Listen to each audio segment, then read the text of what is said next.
ഇന്ന് തന്നെ ഡൗൺലോഡ് ചെയ്യൂ. കാണൂ നിങ്ങളുടെ ഫേവറേറ്റ് ഷോസ്. ഇവിടെ ചോറ് വിളമ്പിന്നറിഞ്ഞ് കൃഷ്ണൻ നവീന്റെ വീട്ടിൽ നിന്ന് വരാൻ പോവാണോ? അവളെ കുറിച്ചുള്ള എന്റെ വിശ്വാസമൊന്നും ഇതുവരെ തെറ്റിയിട്ടില്ല. അവള് വരും സുനന്ദേ. എന്താ തങ്കേച്ചി ഇത് കഴിക്കുന്നുണ്ടോ? ഞാൻ കൊടുത്തോളാം സുനന്ദേച്ചി. നവീൻ അവളോട് ചോദിക്കുന്നത് ഫോണിലൂടെ ഞാൻ കേട്ടു. അവളെ ആരെങ്കിലും ശല്യം ചെയ്യുന്നുണ്ടെങ്കിൽ അവരെ തല്ലാൻ വരെ തയ്യാറാണെന്നാ നവീൻ പറയുന്നത്. മണ്ടത്തരം പറയാതെ മാഡം. കൂടെ നടക്കുന്നത് ഗാഥ മാഡം ആണെന്ന് കരുതിയിട്ടല്ലേ നവീൻ അങ്ങനെയൊക്കെ സംസാരിക്കുന്നത്? സിനി പറഞ്ഞത് സത്യല്ലേ? കൂടെ നടക്കുന്നത് നീയാണെന്ന് കരുതി നിന്നെ ആത്മാർത്ഥമായിട്ട് സ്നേഹിക്കുകയല്ലേ നവീൻ ചെയ്യുന്നത്? പിന്നെ എങ്ങനെയാ മോളെ അത് തെറ്റാന്ന് പറയുന്നത്? മമ്മി, വീണ്ടും വിചാരമില്ലാത്ത പ്രവൃത്തികളാണ് നിന്റെ ഭാഗത്തുനിന്നുണ്ടാവുന്നത്. അതെല്ലാം അവസാനം കാര്യങ്ങൾ അപകടത്തിലാക്കും കഥ. അത് തിരിച്ചറിയാനായിട്ട് ശ്രമിക്കേ. മമ്മിയോടെ ഒന്നും പറഞ്ഞിട്ട് കാര്യമില്ല. ഇതുകൊണ്ടൊക്കെ തന്നെയാ കാര്യങ്ങൾ പരിഹരിക്കാനേ എനിക്ക് നേരിട്ട് ഇറങ്ങേണ്ടി വരുന്നത്.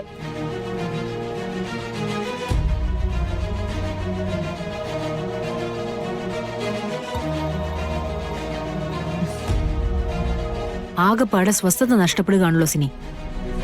സിനി കൃഷ്ണയെ ഒന്ന് വിളിച്ച് സംസാരിക്കോ? മാം, നവീന്റെ ഒപ്പം പോകാൻ കുടുംബക്കാര് നിർബന്ധിക്കുന്നുണ്ടാവും. അവൾക്ക് എത്രയാന്ന് പറഞ്ഞ ഒഴിഞ്ഞു മാറാൻ പറ്റുക? അവളുടെ കണ്ടീഷൻ നമ്മളൊന്ന് ആലോചിക്കണ്ടേ? പറയാൻ എളുപ്പമാണ് മാം. പക്ഷെ ഒരു വലിയ തറവാട്ടില് ഒരു പെണ്ണ് വേഷം മാറി പിടിച്ചു നിൽക്കാന്ന് പറയുന്നത് അതൊരു ചെറിയ കാര്യമല്ല.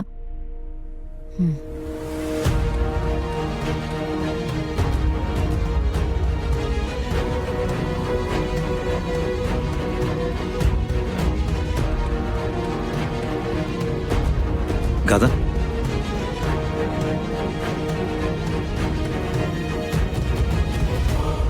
ഗാഥ, എന്താ നവീൻ? അത് നമുക്ക് ഹണിമൂൺ എവിടെ പോകേണ്ടത്? ഈ വ്രതം കുറച്ച് ദിവസം കഴിഞ്ഞ് അവസാനിക്കില്ലേ? അത് കഴിഞ്ഞിട്ട് ജീവിതം തുടങ്ങണ്ടേ നമുക്ക്? അപ്പൊ പിന്നെ ഇങ്ങനെ ഉത്തരവില്ലാതിരുന്നാ പറ്റുമോ? പറ, എവിടെ പോണം? എവിടെയൊക്കെ പോണം പറ. താനെന്തായാലും കുറച്ച് കണക്ക് കൂട്ടി തീരുമാനിച്ചു വെച്ചിട്ടുണ്ടാവുമല്ലോ. ഞാനങ്ങനെ കണക്ക് കൂട്ടിയിട്ടൊന്നുമില്ല. അതെന്റെ അടുത്ത് പറയണ്ട. ഓക്കെ, ഇപ്പൊ എന്റെ അടുത്തിരിക്കുന്ന ആള് തറവാട്ടി പിറന്ന ഒതുക്കുള്ളൊരു കുട്ടിയാ. പക്ഷേ കുറച്ചുനാൾ മുമ്പ് അങ്ങനെ ആയിരുന്നില്ലല്ലോ. സിത്താര ശ്രീനിവാസന്റെ മകള്, എല്ലാ സൗഭാഗ്യങ്ങളും ആസ്വദിക്കുന്ന ആള്, അതൊക്കെ ആയിരുന്നില്ലേ? സോ അങ്ങനത്തെ ചില ഡെസ്റ്റിനേഷൻസ് ഒക്കെ ഉണ്ടാവില്ലേ? അതാ ഞാൻ ചോദിച്ചത്. ഇല്ല നവീൻ, എനിക്കങ്ങനെ ഒരിടത്തും പോണമെന്നില്ല. എന്റെ മോനു സാറേ, ഇതൊക്കെ സ്ത്രീകളുടെ ഒരു അടവാന്നേ. ഒരിടത്തും പോവാൻ അവരില്ലാന്ന് പറയും. എന്നാ പിന്നെ നമ്മൾ എന്താ പറയാ? ലോകം മുഴുവൻ കാണിക്കാതെ നമ്മൾ പറയും. അതല്ലേ മാഡം ശരി? താനൊന്ന് പോടോ. ഗാഥ എന്റെ അടുത്ത് എന്തിനാ അങ്ങനെയൊക്കെ സംസാരിക്കേണ്ട ആവശ്യം? അയാൾക്ക് ലോകം മുഴുവൻ കാണണമെന്ന് എന്റെ അടുത്ത് പറഞ്ഞാലേ ഞാൻ കൊണ്ടുപോകില്ലേ? ഓ പിന്നെ, ഇതെന്തൊരു സാറാ ഇത്? നേരിട്ടൊരു കാര്യം പറയാതെ വളച്ചുകെട്ടി പറയുന്നതിന്റെ ഒരു സുഖം സാറിന് അറിയാൻ പാടില്ലായിട്ടാ. മാണിക്കുഞ്ഞെ, തനിക്ക് അടുത്ത കാലമായിട്ട് ചില പ്രത്യേക ഏരിയയിലെത്തുമ്പോ വിദ്യാഭ്യാസം കുറച്ച് കൂടുതലാണല്ലോടോ. ഞാൻ അടുത്ത സ്ഥാനാർത്ഥിയല്ലേ സാറേ, ഇതൊക്കെ പഠിച്ചു വെക്കണ്ടേ? ഗാഥ, നമുക്ക് ഇന്ന് തന്നെ ഒരു സ്ഥലം ഫിക്സ് ചെയ്യണം. അതെവിടെ വേണോന്ന് താൻ പറഞ്ഞേ പറ്റൂ.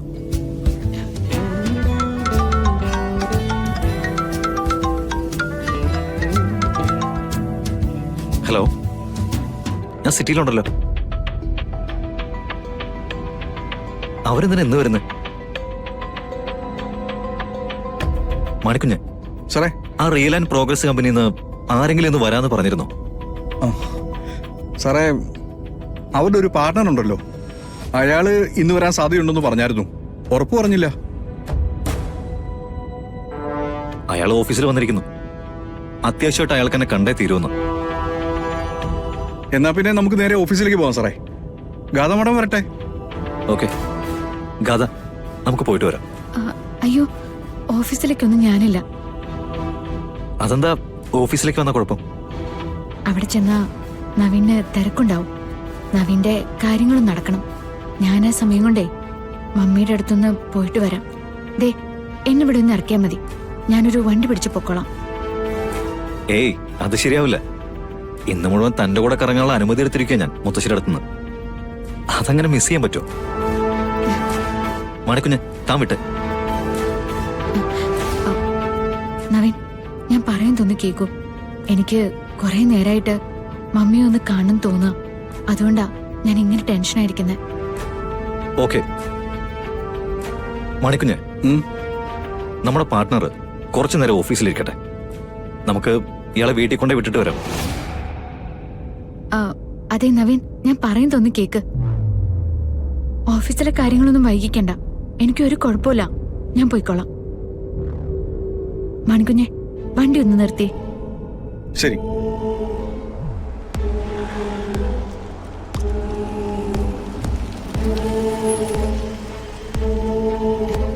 നവീൻ പ്ലീസ്. ശരി, എങ്കിൽ താൻ വീട്ടിൽ പോയിട്ട് മമ്മിയുടെ അടുത്ത് തന്നെ നിന്നാ മതി. ഞങ്ങൾ തിരിച്ചു വരുമ്പോൾ കൂട്ടിക്കോളാം. ശരി.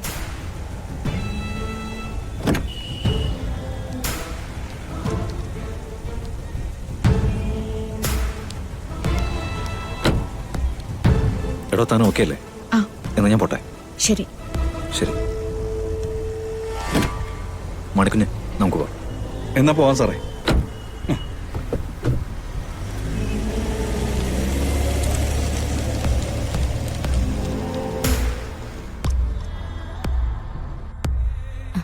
തങ്കേച്ചി, ഇത് കഴിക്കേ. ഇപ്പൊ വേണ്ട സുനന്ദേ. എന്ന് പറഞ്ഞാൽ എങ്ങനെയാ? ഭക്ഷണം കഴിക്കാതെ പറ്റില്ല. ഡോക്ടർ പ്രത്യേകം പറഞ്ഞല്ലേ. ഓ, ഡോക്ടർമാരങ്ങനെ പലതും പറയും. എനിക്കിപ്പോ വേണ്ടാഞ്ഞിട്ടാ. എന്റെ കൃഷ്ണമോള് വരും. അവക്കൊപ്പം ഭക്ഷണം കഴിക്കാന്ന് കരുതി. അത് കൊള്ളാം. തങ്കേച്ചി തന്നെയല്ലേ അവളോട് പറഞ്ഞത് ഓഫീസിൽ നിന്ന് ലീവ് എടുക്കണം, ഭർത്താവിന്റെ കൂടെ പോകാനുള്ള സ്ഥലത്തൊക്കെ പോകണമെന്നൊക്കെ. എന്നിട്ടിപ്പോ ഇങ്ങനെ കൂടി നിർബന്ധം പിടിച്ചാലോ? അവരെവിടെയെങ്കിലും ഒക്കെ പോയിരിക്കയോ? ദേ, തിരിച്ചു വരുമ്പോ കൃഷ്ണ എന്നോട് ചോദിക്കും, അമ്മയ്ക്ക് സമയത്തൊന്നും കൊടുത്തില്ലേ, കഴിപ്പിച്ചില്ലേ എന്നൊക്കെ. ഞാൻ എന്ത് പറയും തങ്കേച്ചി? കൃഷ്ണമോള് ഇന്ന് എന്റെ അടുത്ത് വരും. ഈ ഭക്ഷണം ഞങ്ങൾ ഒരുമിച്ച് കഴിക്കും. നടപ്പില്ലാത്ത കാര്യം പറയല്ലേ. ഇവിടെ ചോറ് വിളമ്പിന്നറിഞ്ഞ് കൃഷ്ണ നവീന്റെ വീട്ടിൽ നിന്ന് വരാൻ പോവാണോ? അവളെ കുറിച്ചുള്ള എന്റെ വിശ്വാസമൊന്നും ഇതുവരെ തെറ്റിയിട്ടില്ല. അവള് വരും സുനന്ദേ. എന്താ തങ്കേച്ചി ഇത്? തങ്കേച്ചി ഇത് കഴിക്കുന്നുണ്ടോ? ഞാൻ കൊടുത്തോളാം സുനന്ദേച്ചി.